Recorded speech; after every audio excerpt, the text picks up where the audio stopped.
Mummy ये chair देख रही हैं आप? ये सिर्फ चेयर नहीं है, पावर है, अचीवमेंट है और एक बहुत बड़ी जिम्मेदारी।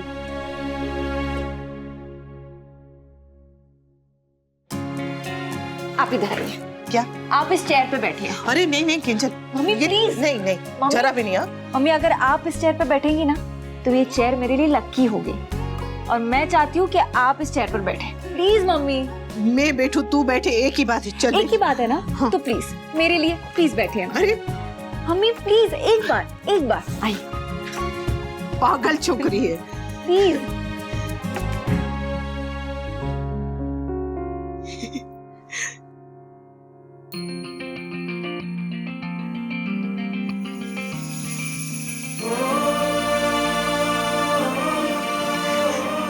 बस मम्मी, हाँ?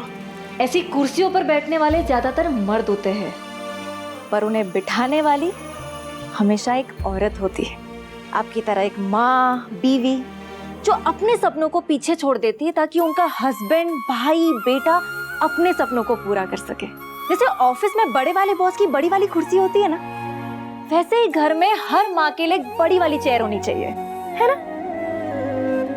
अच्छा, थोड़ा पीछे होके बैठी, कंफर्टेबल। मम्मी प्लीज थोड़ा पीछे जाइए ना। बैग निकाल। अरे सपनों को सच करने की घड़ी सदियों में आई है, ये आंसुओं में है भीगी हुई, एक माँ की कमाई है ये। झूमती हूँ मन ही मन में, उड़ रही हूँ मैं गगन में।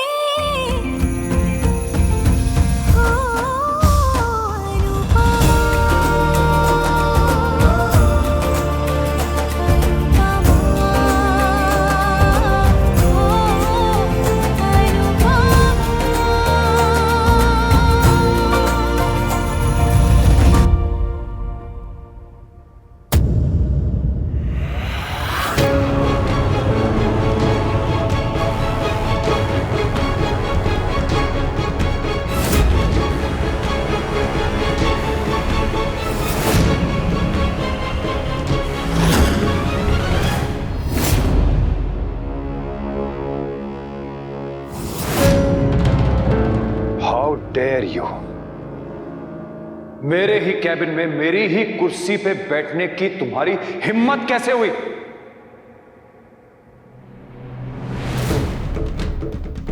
This is my cabin. मेरे घर पे कब्जा जमा के तुम्हें चैन नहीं पड़ा जो अब तुम किंजल के जरिए मेरे कैबिन पे कब्जा जमा रही हो? आखिर चाहती क्या हो तुम दोनों सास बहू मिलके मेरी जिंदगी नर्क करने पे क्यों तुली हो?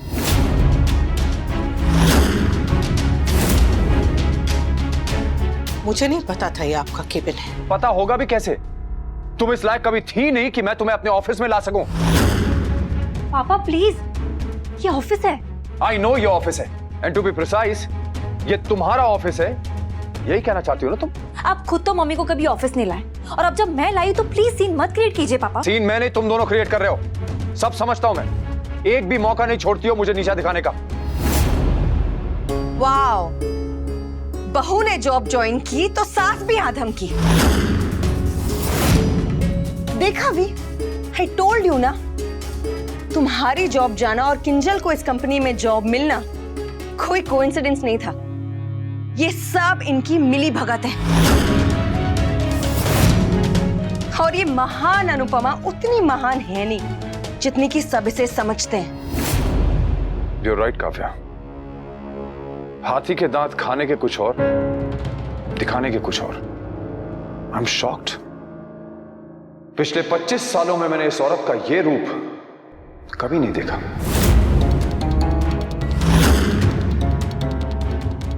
एक तो आकर मेरी कुर्सी पे बैठ गई, ऊपर से ये नाटक कर रही है कि इसे ये भी नहीं पता कि ये मेरा कैबिन है।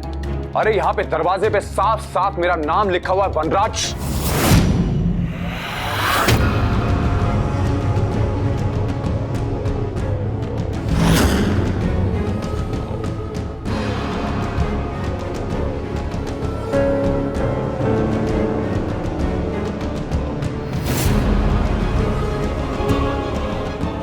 सर एक मिनट, सब काम नहीं करूं, दूसरे वाले को बोला तो बस टिप कर चला गया, ये नहीं कि जो उतार दे।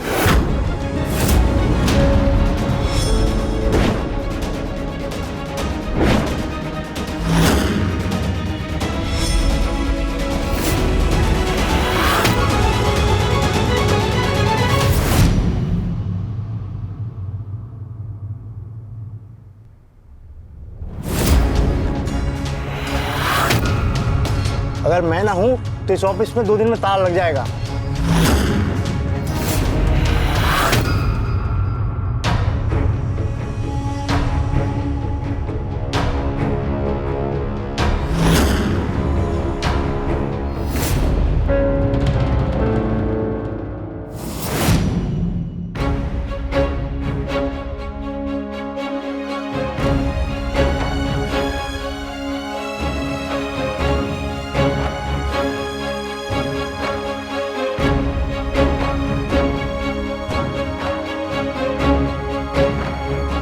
तमाशा करेंगे तो तमाशा बनेंगे, और एक बार अगर तमाशा बन गए तो नेम प्लेट कितनी भी ऊपर क्यों ना आ जाए, नाम नीचे ही रह जाएगा।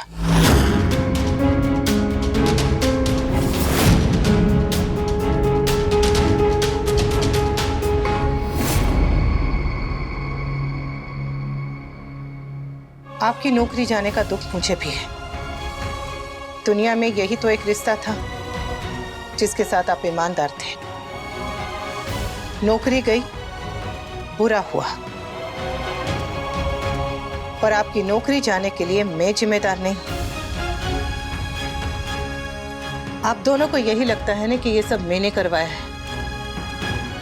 मैं, जिसे आप अनपढ़ कहते हैं, जिसे आप गंवार कहते हैं, जिसे आप 25 साल में एक बार भी इस ऑफिस में नहीं लाए, जिसने आज तक इस ऑफिस की बिल्डिंग का दरवाजा तक नहीं देखा, उसने आपको इस ऑफिस से हटाकर अपनी बहू को यहां बैठा दिया। ना आपकी नौकरी मेरे वजह से गई और ना ही किंजल को मेरी वजह से नौकरी मिली है। आपने जो खोया वो आपका भाग्य था, और किंजल ने जो पाया वो उसकी काबिलियत। वैसे भी मम्मी आई नहीं है, उन्हें मैं लाई हूँ। क्यों? क्योंकि she is my lucky charm and I am also proud of her.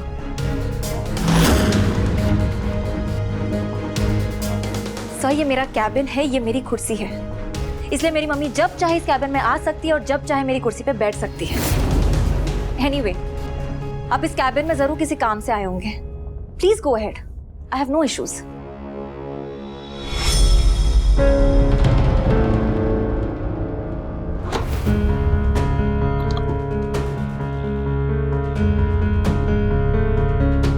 पहले तस्वीर में नहीं थी, अब तकदीर में भी नहीं रहूंगी।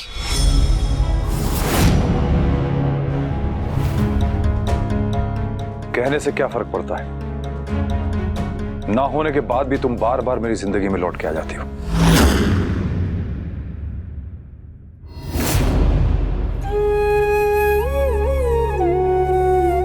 Anyway, Mrs Kinjal Shah, all the best. Thank you sir.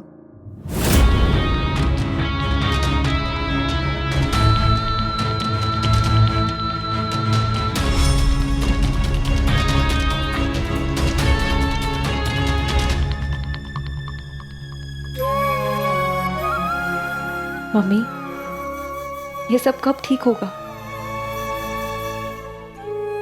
पता नहीं, पर इतना पता है कि ठीक होगा जरूर। तू बस मन लगा के काम करा।